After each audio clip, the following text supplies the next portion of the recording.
가장 위대한 리더는 사실 가장 나약한 인간이었다. 여러분, 잠깐만요. 지금 이 순간 여러분 머릿속에 이런 생각 스쳐가지 않으셨나요?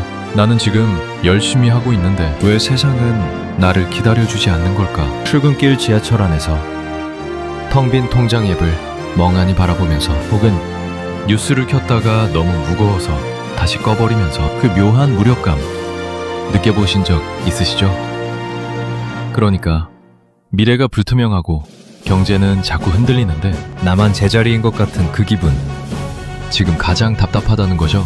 그런데 말이에요, 지금으로부터 딱 100년 전 지구 반대편에 여러분보다 10배, 아니 100배는 더 막막한 상황에 처한 한 남자가 있었습니다. 그는 두 다리로 서지도 못했어요. 문자 그대로 휠체어에 앉아 있었거든요. 그런데 그 남자가 무너진 나라를 일으켜 세웠습니다. 역사상 유일하게 사선 대통령이 되었고 오늘날 미국이라는 슈퍼파워의 뼈대를 설계했죠. 자, 여기서 잠깐 여러분이 흔히 알고 계신 상식이 있으시죠? 루스벨트는 뉴딜 정책으로 미국 경제를 한 방에 구한 영웅이다.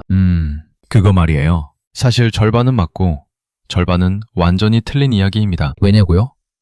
그 이유를 지금부터 아주 천천히 그리고 아주 흥미롭게 풀어드리겠습니다. 썰록 채널에 오신 것을 환영합니다. 저는 도파민 생성자 도생 썰록입니다. 만약 여러분도 역경을 딛고 일어서는 진짜 리더십의 실체, 그리고 오늘날 우리 삶과 너무나 닮아있는 거대 경제 시스템의 탄생 비화 때문에 궁금해하셨다면 이 영상을 보시면서 도파민 수혜자, 도수가 되시기를 바라봅니다. 오늘 우리가 함께 들여다볼 이야기는 단순한 위인전이 아닙니다. 무너진 시대에 등장한 한 인간의 이야기인데요.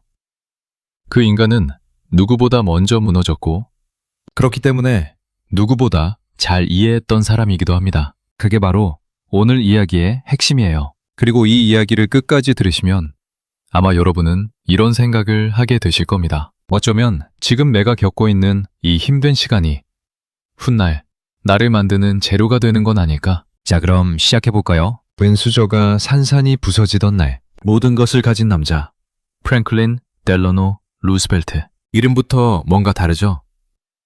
그냥 평범한 미국 이름이 아닌 느낌 아시겠어요?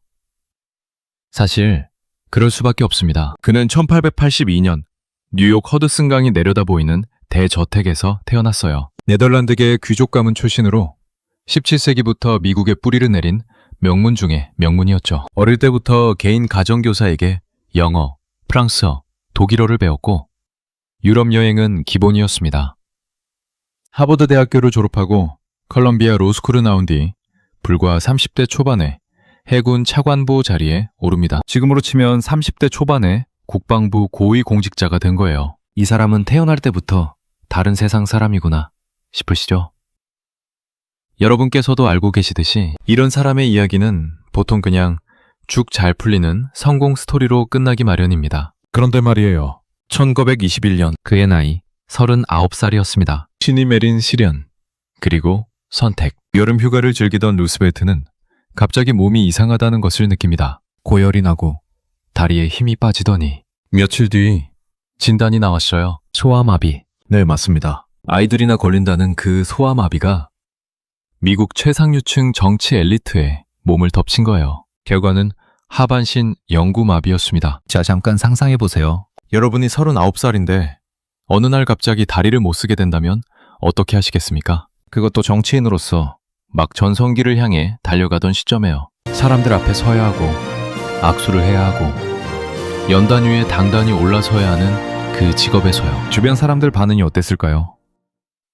이제 정치는 끝이야. 그게 당시 모든 사람들의 반응이었습니다. 사실 지금 생각해봐도 그게 상식적인 판단이기도 했죠. 근데 루스벨트는 달랐어요. 그는 무너지는 대신 7년이라는 긴 시간 동안 재활에 매달립니다. 조지아주 웜스프링스라는 온천 지역에서 물속 재활 치료를 받으면서 하루도 빠짐없이 몸을 단련했어요. 다리 근육이 조금이라도 살아날까 싶어서요. 끝내 완전히 회복하지는 못했지만 그 7년 동안 그에게는 다리 대신 뭔가 다른 것이 생겨납니다. 사람을 이해하는 능력. 평생 엘리트로만 살아온 그가 처음으로 약자가 세상을 어떻게 보는지를 체감하게 된 거예요. 웜스프링스 온천에는 소아마비 환자들이 전국에서 몰려들었는데 그들 중 대부분은 의료비조차 낼 수 없는 가난한 사람들이었거든요. 루스벨트는 그 사람들과 함께 밥을 먹고 이야기를 나눴습니다. 흥미로운 점은 바로 이 경험이 훗날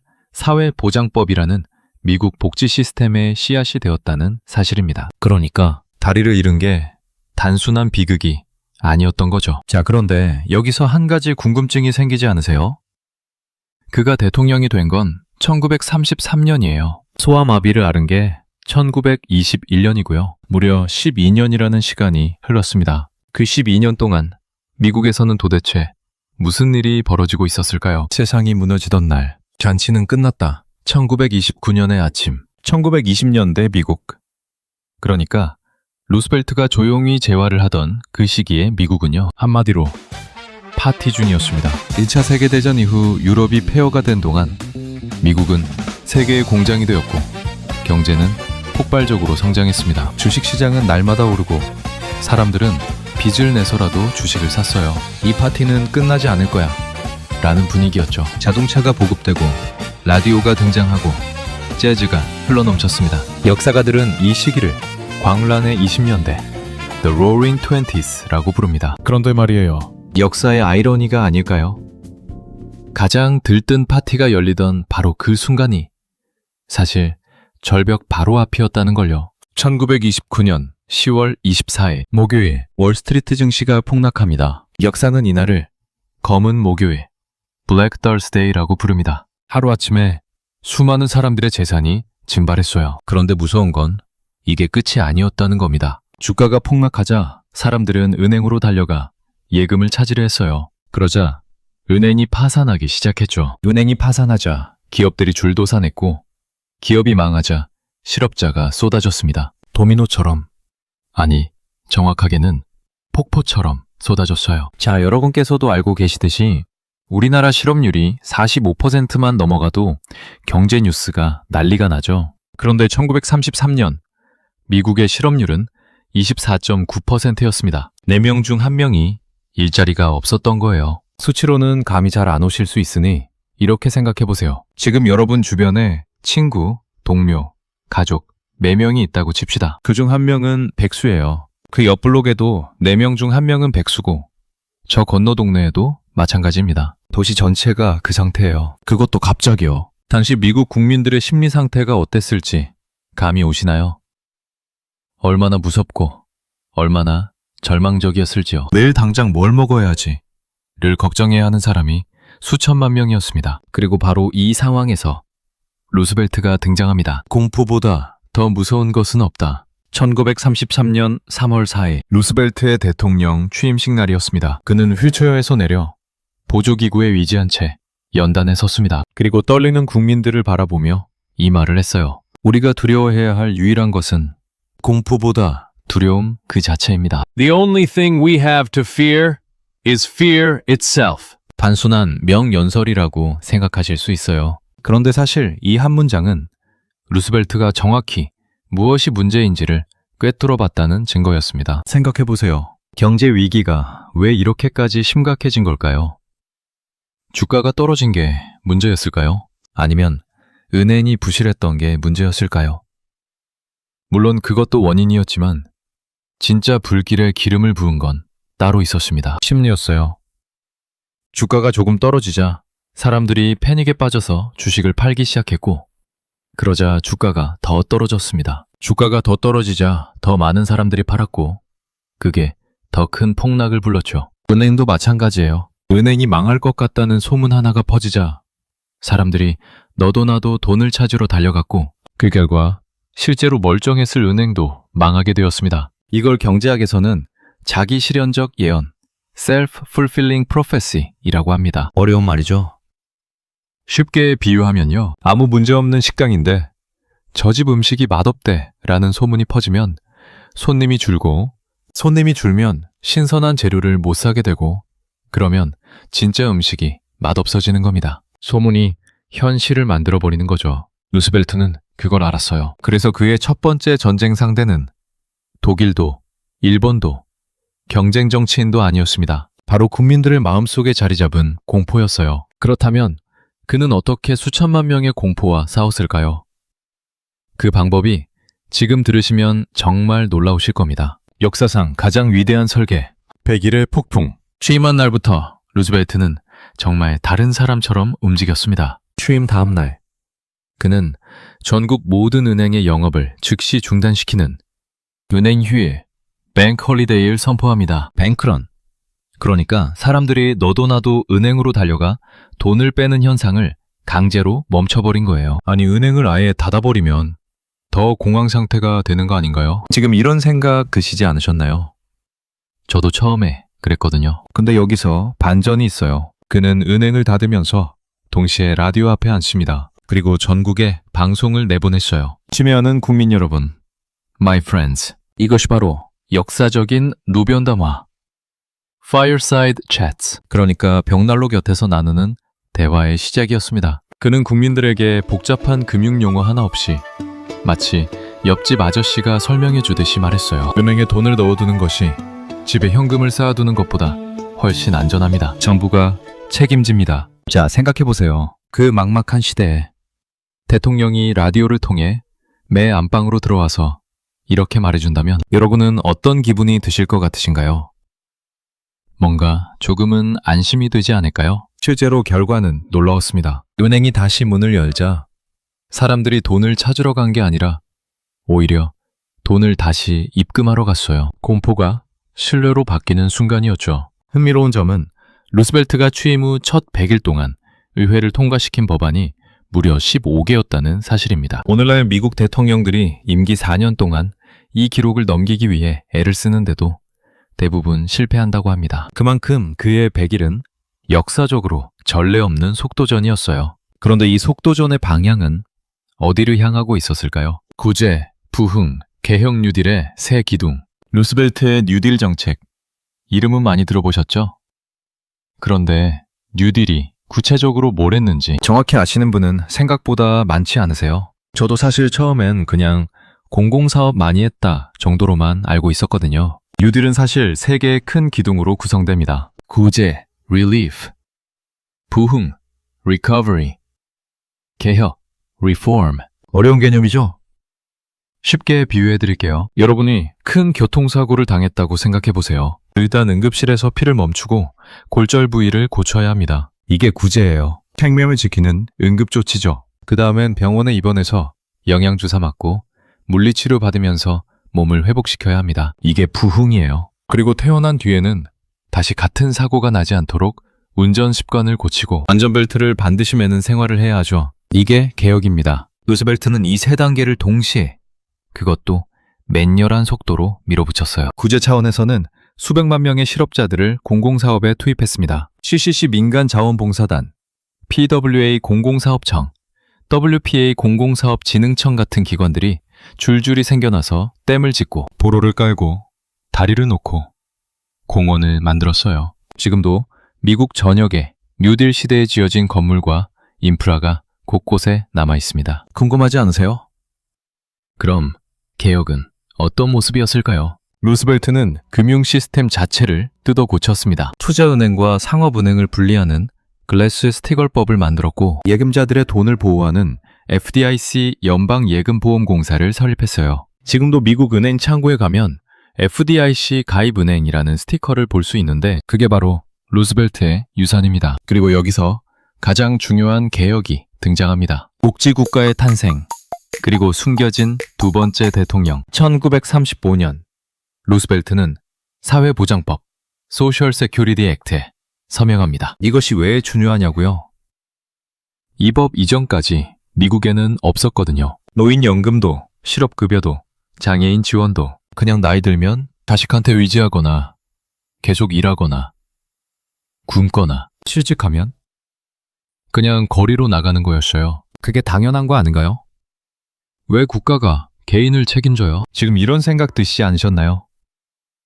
사실 당시 공화당과 보수파들의 반응이 정확히 그랬습니다. 이건 사회주의다 라는 비판이 쏟아졌어요. 그런데 루스벨트의 생각은 달랐어요. 그는 이렇게 말했습니다. 국가가 개인을 돌보는 것이 아니라 개인이 국가 경제의 엔진이 되게 하는 것이다. 사람들이 노후를 걱정하지 않아야 소비를 하고 소비가 살아나야 경제가 돌아간다는 논리였죠. 여기서 잠깐. 저는 이 부분에서 정말 흥미로운 인물을 빠뜨릴 수가 없어요. 바로 엘리너 루스벨트입니다. 당시 사람들은 그녀를 두 번째 대통령이라고 불렀습니다. 왜냐고요?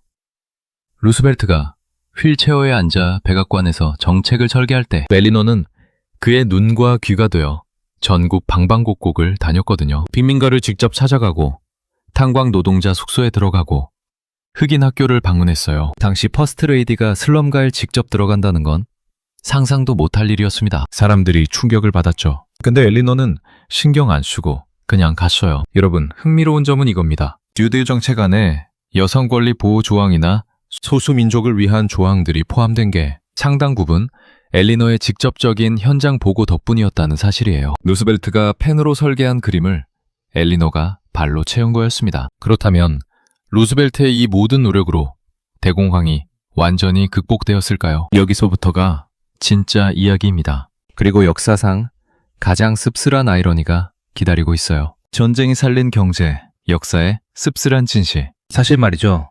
뉴딜 정책은 완벽하지 않았습니다. 1937년 루스벨트가 재정 지출을 조금 줄이자마자 경기가 다시 급락했어요. 루스벨트 불황이라는 말까지 나왔을 정도였으니까요. 학자들 사이에선 지금도 논쟁 중입니다. 뉴딜이 대공황을 끝낸 게 맞냐 아니냐를 두고요. 그럼 진짜 대공황을 끝낸 건 뭐였을까요? 2차 세계대전이었습니다. 1941년 일본의 진주만 공습 이후 미국은 전시체제로 전환합니다. 공장마다 탱크, 비행기, 총이 쏟아져 나오기 시작했어요. 실업자들이 군대로, 공장으로 쏟아져 들어갔습니다. 전쟁 기간 동안 미국의 실업률은 1%대까지 떨어집니다. GDP는 거의 2배로 성장했어요. 전쟁이 경제를 살렸다. 이것이 역사의 아이러니가 아닐까요? 수백만 명이 죽어가는 전쟁이 수천만 명을 빈곤에서 구했다는 이 모순. 역사는 늘 예상한 것처럼 흘러가지는 않죠. 그리고 루스벨트는 여기서도 결정적인 선택을 합니다. 미국은 전쟁에 직접 참여하기 전부터 무기대여법 랜드-리스 액트를 통해 영국, 소련, 중국 등 연합국에 무기와 물자를 대규모로 지원했습니다. 당시 고립주의를 외치던 미국 내 여론을 뚫고요. 미국이 왜 남의 전쟁에 끼어드냐는 반대가 엄청났어요. 루스벨트는 이렇게 비유했습니다. 이웃집에 불이 났을 때 매 정원 호스를 빌려주는 것이 잘못된 일입니까? 이 한 문장이 여론을 바꿨어요. 단순한 비유 하나가 거대한 정책의 문을 열어젖힌 겁니다. 그는 언어의 마술사이기도 했던 거죠. 그런데 여러분, 이 위대한 대통령에게도 우리가 반드시 짚고 넘어가야 할 어두운 그림자가 있습니다. 영웅의 그림자와 우리가 고민해야 할 것들. 1942년 루스벨트는 대통령령 90666호에 서명합니다. 내용은 이거였어요. 일본계 미국인 약 12만 명을 강제 수용소에 가두어라. 시민권자인 미국인들이 죄도 없이 집에서 쫓겨나 수용소에 갇혔습니다. 그들이 가진 가게, 농장, 집은 헐값에 팔리거나 그냥 사라졌어요. 가족들은 뿔뿔이 흩어졌죠. 나중에 미국 정부는 이것이 인종차별에 근거한 명백한 잘못이었다고 공식 사과했습니다만 루스벨트 당시에는 그냥 강행됐어요. 또 있습니다.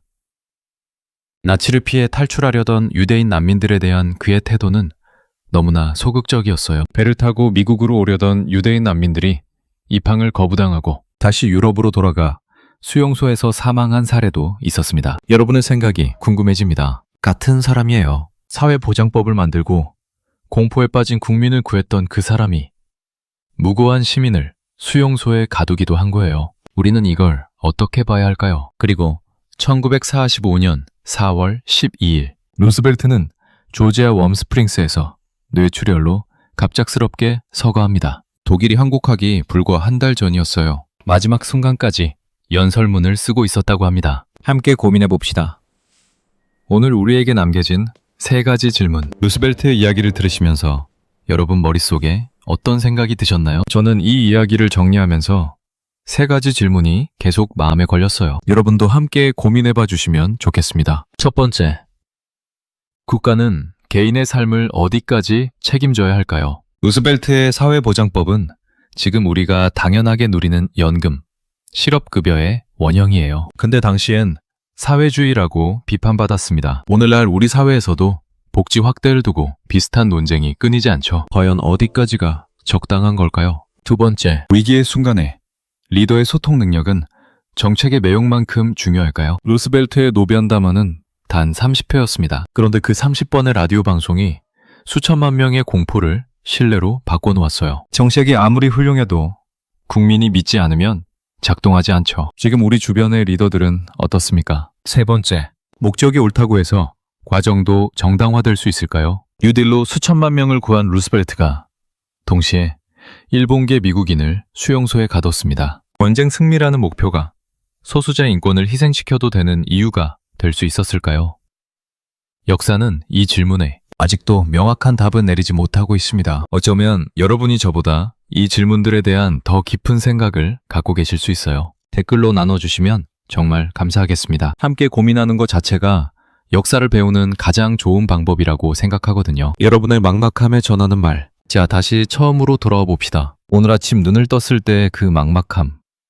기억하시나요? 루스벨트는 39살에 두 다리를 잃었습니다. 그리고 12년을 준비해서 인류 역사상 가장 어두운 시대에 가장 어두운 나라를 이끌었어요. 그는 완벽하지 않았습니다. 틀리기도 했고 잔인한 결정을 내리기도 했어요. 하지만 그는 멈추지 않았습니다. 그가 남긴 말이 있습니다. 유일한 한계는 매일의 시련에 대한 오늘의 의심입니다. 여러분, 지금 느끼는 그 불안함과 막막함, 그게 여러분의 한계가 아니에요. 그 감정은 오히려 여러분이 뭔가를 진지하게 생각하고 있다는 증거입니다. 루스벨트도 가장 힘들었던 그 7년의 재활 기간이 없었다면 결코 그런 설계를 할 수 없었을 거예요. 어쩌면 지금 여러분이 겪고 있는 이 시간이 나중에 여러분을 만드는 재료가 되고 있는 건 아닐까요?